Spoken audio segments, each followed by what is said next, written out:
Hello, everyone. Welcome to the third episode of the Academy Critic, where we're going to be going over films released in 1958 that were honored at the 31st Academy Awards ceremony. The very first category that we're going to be talking about is Best Song. So, the nominees for this category are A Very Precious Love in Marjorie Morningstar, To Love and Be Loved in Some Came Running, A Certain Smile in A Certain Smile, Almost in Your Arms in Houseboat, and Gigi and Gigi. Now, Gigi is the only movie I've seen. However, I have heard the song A Certain Smile, and I prefer the song Gigi, so let's talk about that. I just want to mention right off the bat that listening to this song in the modern context is a little weird. So the movie is set in 1900, so it's probably less creepy by those standards than it is today, but basically the song is about a dude who is 33 years old, and he's known this girl Gigi for a very long time, and now that she's all grown up, 16, he's starting to see her in a different way and realizes he's kind of falling in love with her. So it's certainly a little odd. I'm not gonna try to knock the song for that. It's a pretty decent song, but definitely a little like, okay. All right, the next musical award is going to Scoring of a Musical Picture. The nominees are South Pacific, Mardi Gras, Damn Yankees, The Bolshoi Ballet, and Gigi. Now, I have only seen South Pacific and Gigi, so let's talk about South Pacific first. So, respect the nomination here. Not too surprised to see it. Solid enough of a score, nothing too crazy. I think the best song in this score is The Overture by Alfred Newman, so go ahead and give it a listen. Not too surprised it's here, but overall I am pleased that Gigi is what ended up winning, so let's talk about Gigi. One of the good things about musicals is that their scores are able to incorporate the tunes and rhythms of some of the songs that they sing as musical numbers in the movie. The songs that I like the most from this score are the main title and Gaston's House by Andre Previn. They kind of utilize tunes of some of the songs that are used throughout the musical, like Thank Heaven for Little Girls and The Night They Invented Champagne. Overall, I do like this score more than South Pacific. I'm pretty down with it. Not surprised that it won, nor am I disappointed that it won. I think it's a good score.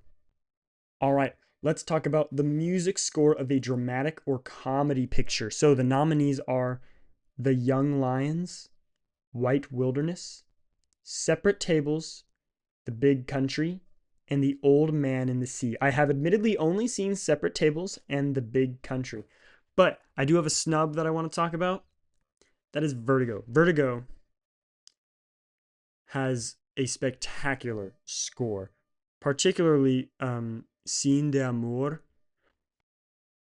It's so good. It's got such a great use of strings. Vertigo really should have been here. It's so good. It's got such beautiful music. All right, now getting into the nominees, we're going to start with Separate Tables, which has a very classical orchestral score to it. While I was watching the movie, I was actually kind of noticing like the music here is really beautiful and can really kind of take over a scene when it calls for it. So it definitely deserves to be here. I expected to see it here. The one downside I'll talk about is that because it's such a classical traditional score, it lacks a bit of originality. If you were to show me make me listen to some tunes, some songs from the score, and say what movie is this from, I probably would not be able to decipher it as being from Separate Tables, which is different from a movie like The Big Country, which we'll get into next. So of these two nominees, The Big Country is my favorite. Like I just said, it's much more recognizable. In particular, the Overture by Jerome Moross. I think that's my favorite song from the score. It just carries that. It's got this sense of grand adventure that you really crave in a good western. So it totally does its job, fits the genre well, and I think is a super effective score overall. Okay, the nominees for sound are The Young Lions, Vertigo, A Time to Love and A Time to Die, I Want to Live, and South Pacific. So Vertigo, I Want to Live, and South Pacific are the only three movies I've seen. So let's get into it, starting with Vertigo. So I love this movie. Not for its sound design. I don't really recall its sound design apart from, when they're in the forest or by the seashore and it's part of just the general ambience. It just kind of disappears into the scene, which I guess is what it's supposed to do. But I didn't recognize the sound design while watching this movie as being anything too extraordinary. Maybe I need to give it another shot and focus in on the sound. Maybe I'm missing something insane here, but not the best part of this movie. There's a lot more drawing me in than the sound. I Want to Live, kind of the same thing, although I do think it is, I noticed it slightly more, particularly in the gas chamber sequence. There's just pretty, it's not very loud, but it's pretty raw, the little sound that there is, so it just kind of keeps you in the scene. But outside of that, throughout the movie, I wasn't noticing any too extreme sounds, so yeah, I don't have too much to say here. Okay, the winner of this award is South Pacific. Now, most of this is probably coming from the final act, where there's a few scenes of airplanes flying around. They sound pretty real, pretty effective, good sound design for the airplanes. Um, Kudos, sounds good, but there's a few shots where there's a few lines where a character says something, and for some reason, in that one instance, the audio like echoes, and maybe it was something wrong with the streaming service I was using. However, I haven't noticed that in any other movies, but it happened multiple times in this one. So if that is a problem with this movie, that's actually pretty glaring. The special effects nominees are Torpedo Run and Tom Thumb. I'm usually more on top of the visual effects category, but I was not this year. I didn't see any of these movies, so let's move on to cinematography. Okay, the colored cinematography nominations are South Pacific, The Old Man in the Sea, Cat on a Hot Tin Roof, Auntie Mame, and Gigi. I have only seen South Pacific, Cat on a Hot Tin Roof, and Gigi. But before we get into them, I want to mention a quick snub here, and that's Vertigo. We've already talked about it a couple times in this episode. You're going to hear it more. Vertigo has some of the best use of color ever. Maybe I'm glazing a bit too much, but it really does use color in a wonderful way and give the movie an extremely unique aesthetic. Especially the color green. If you know, you know. If you've seen this movie, you understand. If you don't understand, okay. But if you haven't seen the movie, definitely check it out and pay attention to the use of color. It's really, really good. Okay, let's talk about South Pacific. So, what I will say, the movie does look quite beautiful. Now, is that because the cinematography specifically is really artistic and well shot? Or is it simply because it takes place in the Southeast Asian islands or the Polynesian islands? At the end of the day, if you point your camera at a beautiful setting, it's going to look beautiful. So I feel like the natural setting that they filmed in is probably more of the reason of this film's aesthetic than the cinematography. Now, I do notice some unique decisions being made, particularly in the color palettes of the movie, but I think they hold it back a little bit. So what I mean by that is that in some of the singing sequences, because it's a musical, they will greatly, just during the singing, change the color palette of the scene to, I guess, match the tone that they're trying to go for. But it's a bit extreme, and I think it actually takes me out of it more than captures me a little. Because while they're singing, the screen is just like red or orange or yellow. I overall think that the natural beauty of the setting is more appealing than just completely changing the color palette, so it's not for me. Cat on a Hot Tin Roof. Now this movie, I'm kind of surprised to see it here. Nothing about it is ugly. I don't think the camera work or cinematography is too extraordinary in this movie. I mean, you're seeing what's happening, but I don't think it's shot in a particularly unique way. It also lacks some of the natural beauty that you would see in something like The Big Country. Ultimately, not an ugly movie, but nothing too crazy either, I'd say, in this department. Okay, the winner of this award is Gigi. Now, of these nominees, I must say this is probably my favorite shot movie. Particularly, there's a few scenes where their characters are silhouetted against a fountain or against a sunset. And quite frankly, it's very hard to make a sunset look ugly. It is something that just appeals to the eye. They made good use of it though. Really enjoyed the way it looked. Also, the costume design and production design, which we'll get into a little bit, adds to the colorful flavor of the movie. So it's a very very very bright movie, very colorful movie. Um, but I noticed it most in the one sequence of the sunset. But yeah, like I said, of these movies, it is my favorite shot. So not too sad that it won. Just really wish that Vertigo had been here. Now, the cinematography nominations for black and white films are The Young Lions, Separate Tables, I Want to Live, Desire Under the Elms, and The Defiant Ones. Now, I have only seen Separate Tables, I Want to Live, and The Defiant Ones, but before we get into them, I want to mention one snub, and that is Elevator to the Gallows, which just looks really nice. It uses shading nice. Yeah, I wish Elevator to the Gallows was here, but these are good movies, so let's get into how they are shot. Starting with Separate Tables. Being set in a hotel, you could easily make this movie look very, very bland, but it does anything but that. It's one of those movies I noticed while I was watching it that for its pretty dull setting, physically speaking, it actually takes really good advantage of the lighting. The movie's very well lit, and also the spacing of characters. The blocking in this movie is really good. It makes the characters fill up the frame in a way that does not feel cluttered, but it also uses up all the space very effectively. I was actually pretty impressed with how this movie was shot, and I'm glad it's here. Okay, the movie I Want to Live kind of starts off with a bang because you got some Dutch camera tilts, so it automatically gives the movie a pretty unique aesthetic. However, most of those camera angles are reserved for the opening scene. Most of the movie is not shot as bizarrely, which is probably for the best. What I will say is that the gas chamber scene is shot in a very very up close and very real sense. I don't know what I mean by real, but you just feel like you're there, you're in it, and it's really happening. And movies that are shot poorly will not give you such immersion. This movie does, and I think that's very intentional, especially considering that it's inspired by true events. So it should reflect the reality of the source material.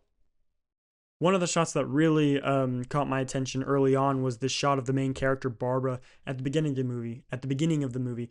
She's just in her room and she's smoking while she's being backlit by the windows, and she's silhouetted, and it looks wonderful. Silhouettes are already kind of like, oh, that's a good use of lighting, but backlit smoke in particular just looks really really delightful. Okay, The Defiant Ones. This movie won, and I couldn't be happier about that. I definitely think that it deserves it. It is really good at shooting both up close and from a distance. What I mean by that is that it has really great establishing shots that frame everything up in a very, very pleasing manner. But on top of that, some of the up close scenes, even when the characters are just hanging out and talking, they're lit in such a way that gives depth to the faces of the characters. It uses the lighting and the shading to great effect. It kind of plays around with light and darkness, which is very fitting considering that they're having in-depth conversations often about race relations. So yeah, I really think that this movie is very well shot and deserves this award. Alrighty, the nominees for art direction are Vertigo, A Certain Smile, Belle, Book, and Candle, Auntie Mame, and Gigi. I have only seen Vertigo and Gigi, but the snubs that I want to mention here are The Big Country, which I was a little bit surprised wasn't here. I think it has very good art direction. And also The Hidden Fortress, which didn't get nominated for anything, but I definitely think that if it were to be nominated for something, art direction would be a worthy award for it. Let's talk about Vertigo, though. I was honestly a little bit surprised at this nomination. I do think that most of the movie is shot on location, and I'm trying to think through some of the sets that they used. And the one that really catches my attention when I think about it is Kim Novak's apartment, which has this light outside that just drapes the whole room in this neon green, which, I mean, I've already talked about the use of that color. That apartment is just one really great example of it. And I do think it's a pretty eye-catching set, but most of the movie, like I said, I believe is shot on location. All right, once again, Gigi has won an Oscar, this time for art direction. One thing I'll say about this movie, I didn't notice too many full-on buildings or like external sets being constructed. I think most of it is shot probably on the streets of France. If I'm wrong about that, the art direction is crazy good, but I do think that most of the set direction is on the interior, and they definitely did commit to the interior. Gigi's apartment, for example, is so very, very red, and I kind of commit, or I kind of respect the commitment to such a solid color choice for a singular set. But overall, yeah, I do think Gigi has better art direction than Vertigo does. But it's a little bit unfortunate that something with, I think, a little bit more external depth, at least, like The Big Country or The Hidden Fortress, was excluded. Alrighty, the nominees for costume design are Some Came Running, A Certain Smile, The Buccaneer, Bell, Book, and Candle, and Gigi. And admittedly, Gigi is the only movie that I have seen, so let's talk about it. Okay, so Gigi is the type of movie that would win this award. It's set in France, upper class France in 1900. Everyone is wearing super baller fits. All the dudes are in suits, but even more so, all the women are in dresses. There's even a scene where Gigi's mother is trying to find the right clothes for her, and it's almost like a fashion show. It's just a really big excuse for the costume department to show off their work, which is admittedly quite impressive. I'm not going to pretend that the costumes in this movie are not deserving of this. The film editing nominations are I Want to Live, The Defiant Ones, Cowboy, Auntie Mame, and Gigi. I have not seen Cowboy or Auntie Mame yet, but let's talk about I Want to Live. One of the things I expected going into this movie was for it to mostly take place during the trial, and that it would be like a gripping, courtroom drama. It is very gripping. However, most of the movie takes place in the aftermath of the trial, in between kind of the trial and execution time, which is it really does a good job of portraying the grueling, slow waiting for the inevitable. That makes it sound like the movie is slow and grueling and boring. It's not. I was very locked in the whole time, actually. But you recognize it's a slow process, and that Barbara is kind of the anxiety she must feel going through this. So yeah, I think it was a really wise decision, actually, given what the story is, to spend more time after the trial than before or even during. The editing in The Defiant Ones jumps back and forth between our protagonists, who are trying to escape the law, and the officers themselves, who are trying to capture them. Now, if we spend too much time with one character, or I guess I should say one side of this chase, it kind of would give the illusion that they are making extra time, extra speed. They're getting away or getting really close to catching them, depending on who it is. But it doesn't do that. It does a pretty good job of spending an even amount of time with them. We probably spend a little bit more time with the main characters just because they are the main characters. However, the editing overall kind of keeps us feeling like they're just a little bit ahead of the others, and that kind of keeps the intensity up throughout the film, because it's kind of one big chase if you could think about it. Now, the few times we do spend an extended period of time with the main characters is when they are hiding or not moving. So it completely makes sense that we would obviously know that they're not getting too far ahead during those times because they are not moving. But yeah, I think it paces out the chase really, really well. I enjoyed it. The winner of this award is Gigi, which I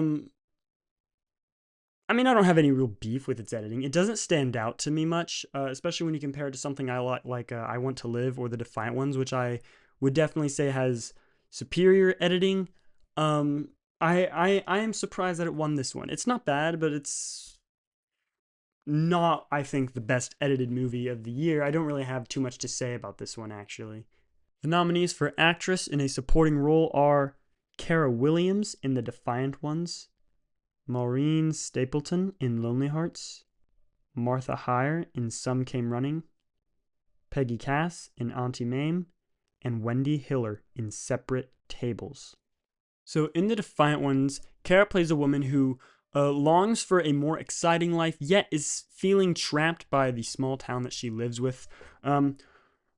Right off the bat, she seems really sweet, and she is, but ultimately she ends up being not very trustworthy and actually kind of selfish at the end of the day. However, Cara Williams plays the role with a sort of sensitivity that you wouldn't expect from someone who ends up being so backstabby.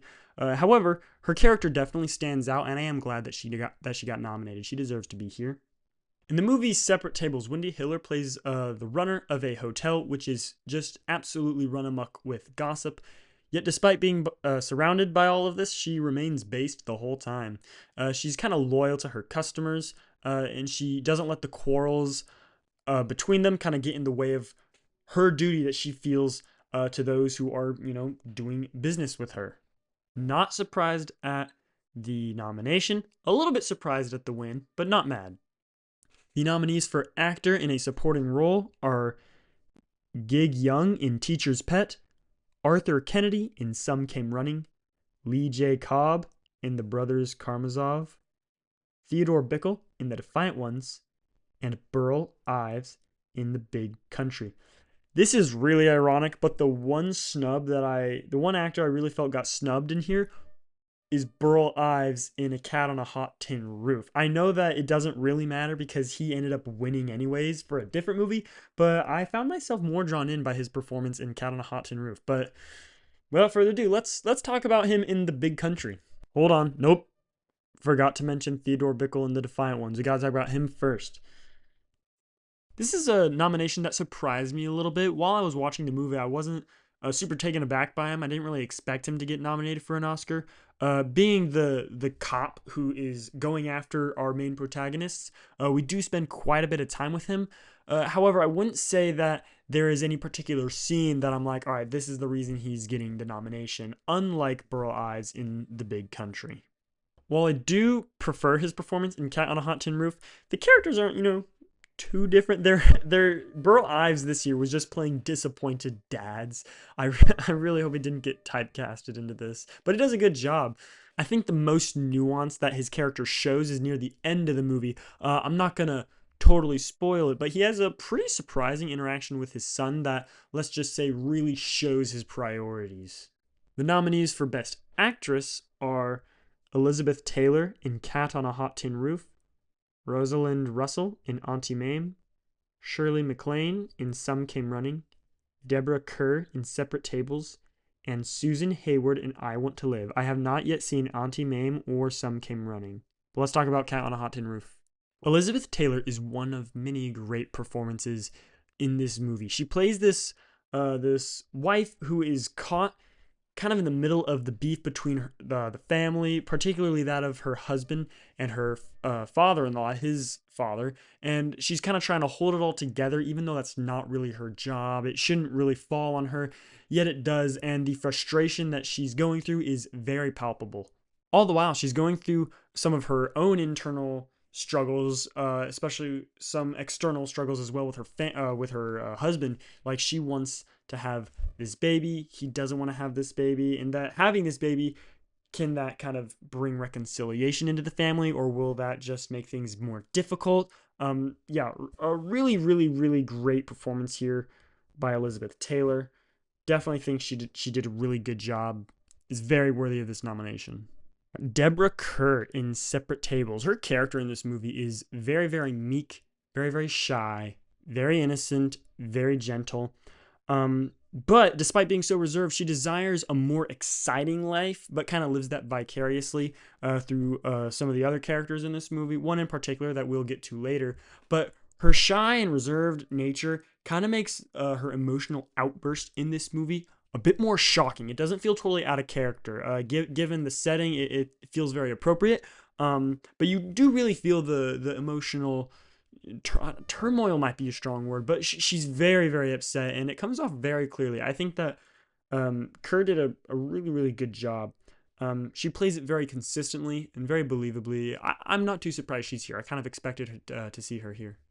Now, as great as Elizabeth Taylor and Deborah Kerr are, Susan Hayward in I Want to Live is so good. She's really portraying a character going through it. So this movie is based on a true story. It's a bit fictionalized, I've heard, but it's based on a true story of a woman named Barbara Graham who was convicted of murder. And in this movie, she's portrayed as being innocent because it's based off of Barbara Graham's own letters. So Susan Hayward is playing this mother who is sentenced to death for a crime that she did not commit. And she's just expressing the deep yet simple desire to live, not just for herself, but also for her baby, who's, I mean, just a baby. It's such a simple desire. It's in the title of the movie. I want to live. That's literally all she wants.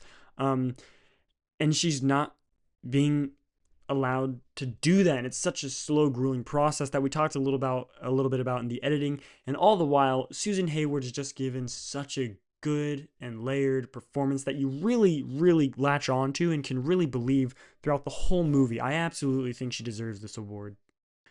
The Best Actor nominees are Spencer Tracy in The Old Man and the Sea, Sidney Poitier in The Defiant Ones, Paul Newman in Cat on a Hot Tin Roof, Tony Curtis in The Defiant Ones, and David Niven in Separate Tables. Now, I have not seen The Old Man and the Sea, but I have seen The Defiant Ones, so let's start off with our first of the two nominees from that movie, Sidney Poitier. He's got this really raw determination to never give up despite being chained to someone who is literally just racist. But I think the interactions they have are what actually end up making Sidney's performance shine through the most, especially when they slow down and they start kind of having these discussions. You can just tell there's a lot of stuff going on internally, and that the character has a history, even if you don't get to see it all. It's just portrayed in such a realistic way. He actually he very much so feels like someone who would exist, and there's many people like him that do exist. But yeah, I mean, as he talks with his chained companion, it really shines through, and he's so believable the whole time. Really, really, really liked his performance here.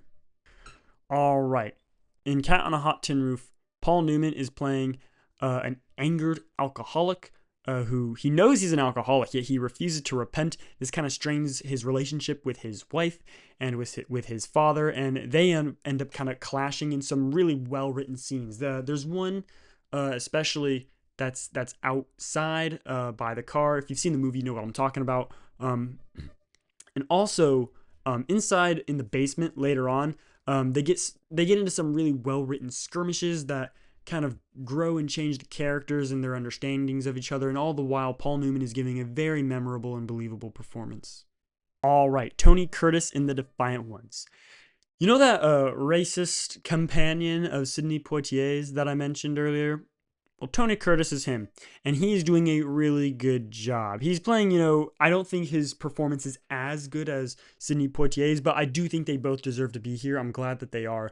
The movie only works as well as it does because they have such two really dynamic characters that are able to bounce off each other in a really entertaining ways. I make that sound like it's a comedy. It's not. It's a total drama, but it's a really believable drama.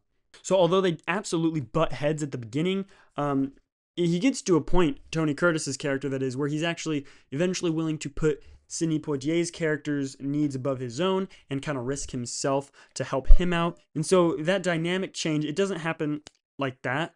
It's built into a while so that when it does eventually come to that, it's very believable. And I think Tony Curtis handles the change in a really, really good manner.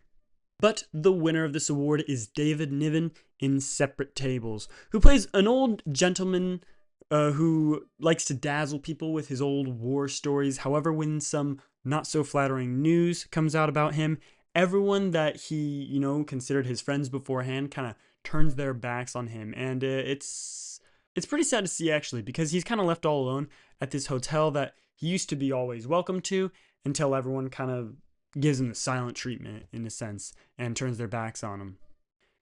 His character has several moments that are very self-reflective, and ultimately you can tell that he's got a lot going on internally, and it kind of makes you think about, okay, what really defines a person? If you do something wrong, I mean, he's not defending what he did, it's not good, but does that define who he is forevermore? He chooses that no, it doesn't define him. There's more to him, but he does this without defending his character, and he does it with the aid of the other people that are around. But yeah, I do like his performance. I don't think it's as good as Sidney Poitier's. I would have Sydney win this award, but yeah, David Niven did a good job. All right, we got a couple of writing awards now. The first one we're going to do is Story and Screenplay written directly for the screen. The nominees are Teacher's Pet, The Sheepman, Houseboat, The Goddess, and The Defiant Ones. And believe it or not, The Defiant Ones is actually the only movie that I've seen here. So let's get into it. I've already talked about how great the characters are and how well they bounce off each other, but they wouldn't be able, the actors, wouldn't be able to do that if they didn't have such a dynamic screenplay to work with. They're kind of forced into this symbiotic relationship that ranges from being parasitic to eventually being more mutualistic along the way. And I think, it's just a really good. It's a screenplay that's very tangible. It gives you something to grab onto, and it kind of holds you there for the whole time. I really enjoyed it. The final writing award of this evening is going to be Screenplay based on material from another medium. The nominees are Separate Tables, I Want to Live, The Horse's Mouth, Cat on a Hot Tin Roof, and Gigi. Now, I have not seen The Horse's Mouth, but I've seen all these other ones. Separate Tables has a very gossip-ridden screenplay. What I mean by that is that, obviously the characters are gossiping, but it kind of makes you feel like you're being let in on a secret almost. Even so, like the camera, I forgot to mention this during the cinematography bit, but sometimes whenever people are like sharing secrets, the camera like slowly moves in as if you're like kind of listening in. But that just adds to the screenplay, which is already very, secretive. But there's also quite a bit of undertone written in. The final scene, especially, the characters, what's going on in everyone's head, but the characters aren't talking about that. The characters aren't saying, they're saying other things that aren't relating to what's actually going on. And I think it takes real talent to write such subtext into a script. So yeah, it did a pretty good job. When I watched I Want to Live, I expected a close and riveting courtroom drama, but instead what I got was a much more existential film about the inevitability of death, and when that starts to approach, the turmoil and indifference that can bring about. And you know what? I'm not upset about that. I was very pleasantly surprised and intrigued at how much I liked this screenplay. Really deserves to be here. Glad it got this nomination. All right, so Cat on a Hot Tin Roof. Remember when I was talking about The Defiant Ones, and I said that the amazing performances can only shine as well as they do because they are working with a really good screenplay? The same applies here. So, Cat on a Hot Tin Roof holds this family's beef in such a delicate balance that the whole evening it's on the verge of blowing up, and sometimes does. It's like diffusing a bomb. There's also really good subtext written into some of the scenes. The example I'll use is that Paul Newman, his father, Burl Ives, they're going at it, and during this scene, Paul Newman is just like raging at his dad, and all the while, Burl Ives, the father, there's a storm outside and he's trying to slam the windows and shut it out. And that's kind of symbolic, metaphorical of him trying to cram out his son who's like raging at him as he's literally trying to shut out a raging storm. So I really enjoyed that metaphor. I thought that was pretty fun. But overall, the Screamqueen has a pretty thorough understanding of the characters, and I'm not surprised it's here, but I am actually surprised that it didn't win. This is probably my favorite screenplay of the nominees. Okay, the winner is Gigi. That's kind of crazy. This movie has a delightful screenplay. It's pretty lighthearted. It's not as introspective or deep as some of the movies we just talked about. In fact, most of the plot moves through not really the natural dialogue exchange, but of songs that people sing. That's not really a dig on the screenplay, I guess. That's just kind of how musicals end up working out sometimes. But yeah, I don't see any real reason for this movie to be winning the screenplay award, especially when the other screenplay nominees are really, really good. This is a bit of an underwhelming win, I must say. All right, the directing nominees are The Inn of the Sixth Happiness, I Want to Live, The Defiant Ones, Cat on a Hot Tin Roof, and Gigi. The only nominee here that I haven't seen is The Inn of the Sixth Happiness, and the only nominee not a nominee, but the only snub that I really want to mention here is Vertigo. This movie is so well crafted overall. Alfred Hitchcock really cooked. It's widely regarded as one of his best. It's certainly one of my favorites. And if you've seen the movie, I think it would be hard to disagree. It's very well put together. In I Want to Live, everything comes together in a way that really just puts you in the shoes of the main character for a very extended period of time. Her performance, like we said, the cinematography. I mean, just everything that we've really already talked about. The editing. It's so well crafted and works for the same purpose. I don't have too much to say that I haven't already said here. It's a wonderful movie, absolutely deserves to be here. All right, The Defiant Ones. So, Stanley Kramer is a really great director, and I actually didn't know going into this movie that this movie was from him. But when I saw his name in the opening credits, I got really excited because from this time, I'd say he's probably one of my favorites. He's made some of my favorite movies from this time, that's for darn sure. And yeah, wonderful director, did not disappoint. There's not too much to say that I haven't already said. I think it all comes together really, really well, and I'm really happy that he's here. Definitely made one of my favorite movies of the year. All right, so Cat on a Hot Tin Roof, pretty much entirely, with maybe one or two scenes that don't, all take place in one house, and I think that could very easily, for a lot of directors, result in a kind of dull movie. The direction in A Cat on a Hot Tin Roof does not let that happen. Now, I will say, some of the nominees just talked about, I do prefer them over this one, in terms of the directing at least, because I'd say that they do have some more technical stuff going for them that this movie lacks a little bit. Um, but this movie does have wonderful directing. I just think most of it shines through the performances that we already talked about. But I would say that Cat on a Hot Tin Roof does deserve this nomination.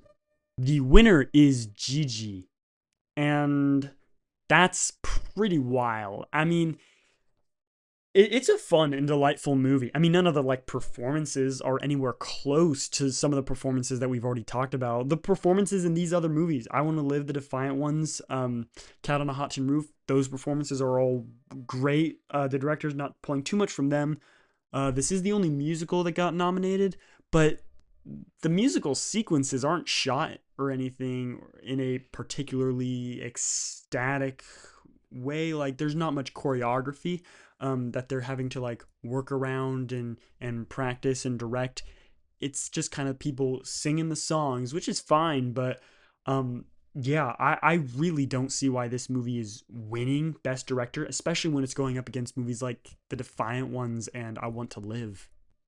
All right, the nominees for foreign language film are The Usual Unidentified Thieves, The Road a Year Long, La Venganza, Arms and the Man, and My Uncle.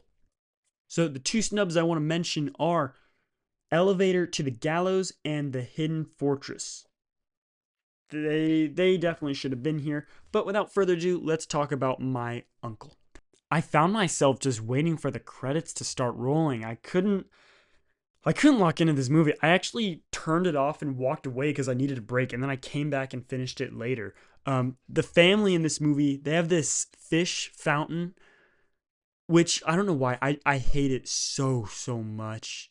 The main character, the uncle that the movie is kind of titled after, I feel like he's trying to be like Charlie Chaplin in this movie. Like, he doesn't really say much. He walks a little bit goofy. He's, kind of gets himself in precarious situations, but I just don't think it's quite as funny. It doesn't really have the charm. It felt like a kind of a cheap imitation.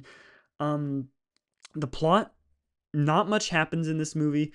It just feels so directionless sometimes and also endless. There's this yard party. There's this lunch party scene that's 20 minutes long. Have mercy. I defy you to watch this movie and not be bored. I mean, you mean to tell me they think this is the best foreign language film of the whole year? It's not even the best French film of the year. Elevator to the Gallows is miles better than this movie. It's just let's move on. Let's talk about Best Picture, Best Motion Picture, all right? The nominees for Best Motion Picture are Separate Tables, The Defiant Ones, Cat on a Hot Tin Roof, Anti-Mame, and Gigi. Now, I've seen all of these except for Anti-Mame. I'm really sorry. I really wanted to watch it. I couldn't find it on anything. It didn't win anything, so I was like, okay, I'll let this one slide. But yeah, I'm sorry. I really wanted to watch all the Best Picture nominees, but Anti-Mame escaped me. Okay, before we get into the nominees themselves, I do have a few snubs that I'm going to throw out there. The main one being Vertigo. This movie rules. I mean, if you're big enough of a movie fan to watch this channel, you know what Vertigo is, and I've probably seen it. It's so good. I don't really feel like I need to explain much more. It's a great movie, very well loved. Wish the Oscars loved it as much as most people do. Another one I want to say is I Want to Live, and this is one that I didn't expect Vertigo to be here. It should be here, but I Want to Live is something I really expected to be here. It not only won Best Actress, but was nominated for both Best Screenplay and Best Directing, and doesn't even end up cracking the top 5 of Best Motion Picture. That was really surprising to me. I think it totally deserves to be in the Best Picture discussion. And lastly, I'll mention Elevator to the Gallows. This one was never going to happen. It couldn't even get into foreign language film, but I really quite enjoyed this movie. It's definitely one of my favorites of the year, and I would have put it in here. But without further ado, let's talk about the first nominee, which is Separate Tables. This is a really good movie. I'm not surprised that it's here. We've already talked about the well-rounded characters and how well it's shot, and just kind of comes together and forms its message in a really pretty concise way. Um, yeah, I mean, the characters, they work together in an interesting way. They work against each other in an interesting way. Not too much to say that hasn't already been said. It's a very good movie. Not surprised it's here. All right, The Defiant Ones. My personal favorite of the nominees. This is what I would have selected for Best Picture. I think that it's so engaging. You get to know the characters really, really well. Overall, yeah, just very deserving. Love to see it here. Definitely one of my favorite movies of the year, and probably my favorite nominee as well. Cat on a Hot Tin Roof. Really, really compelling story. Really great screenplay and the right actors to handle them. It's just everything it's trying to do. I feel like it really hits it. Um, it might be it's not my favorite movie of the year. It's definitely not that, but it might actually have my favorite screenplay of the year, which is that's a pretty telling award for what usually gets Best Picture. It didn't win it, but it should have. But yeah, really glad to see it here. It deserves the nomination. Okay, the best motion picture of the year, according to the Oscars, is Gigi, and it's it's funny. This is my least favorite movie of the nominees, and I don't dislike Gigi. I like Gigi. It's not a bad movie. It's actually quite fun, but it did not need to sweep the way it did. It really, I think this is the first ceremony we've covered where a movie really truly swept. Like, this movie won 9 Oscars. I'm down with some of those as I've discussed, but Best Picture, it's definitely not for reasons I've already discussed. The Defiant Ones is better than this. Cat on a Hot Tin Roof is better. All the nominees are better than this. Um, and I like this movie. Like, it's fun. I'm not gonna rewatch it anytime soon, but like, yeah, I don't think it deserves to be considered the best movie of the year. But what do you guys think is the best movie of the year? What's your favorites? Leave them down in the comments. Let me know what movies I should have watched before covering this year. And I'll see you in the next one, which is going to be covering 10 years forward. We're going to be looking at the 41st Academy Awards ceremony, which honors films released in 1968. So 1968 has some really, really baller movies. Definitely check them out, and I'll see you then.